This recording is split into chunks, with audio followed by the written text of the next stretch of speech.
કોણ કરશે આત્મોદ્ધાર?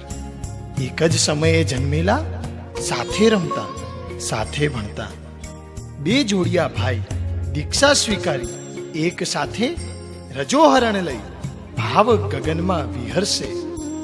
પ્રાયઃ જીન શાસનની આ પ્રથમ ઘટનાની રળિયામણી પળ કેવી હશે?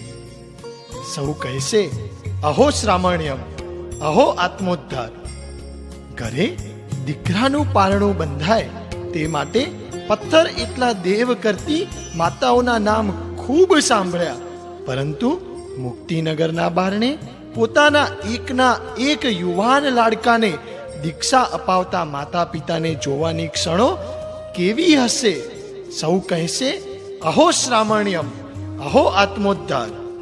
65 વર્ષની ઉંમરે આરામ માટે દુનિયા ગાદી પસંદ કરે છે, ત્યારે પ્રભુમાની ગોદનો સ્વીકાર કરી ઝૂમી ઉઠતા એ બહેનનું સત્વ જોઈ મુખમાંથી નીકળી પડશે અહો શ્રામણ્યમ, અહો આત્મોદ્ધાર.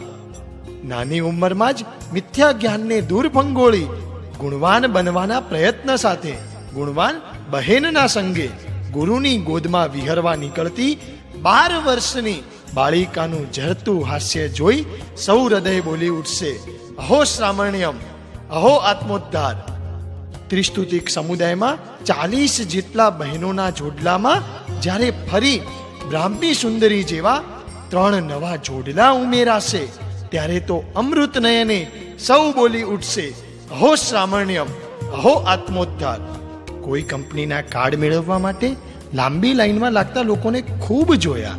નોટબંધી બાદ બેંકની લાંબી લાઈનમાં લાગતા લોકોને પણ જોયા. પરંતુ 19 ફેબ્રુઆરીના મહાવદ આઠમના શુભ દિવસે પરમ પૂજ્ય ગચ્છાધિપતિ આચાર્ય દેવેશ શ્રીમદ વિજય જયંત સેન સુરેશ્વરજી મહારાજાના વરદ હસ્તે થરાદ નગરી ગુરુ સંગે રમવા, ગુરુ સંગે ઝૂમવા મુમુક્ષુઓની લાંબી લાઈન લાગશે. આ લાઈનને જોવા પધારશો ને?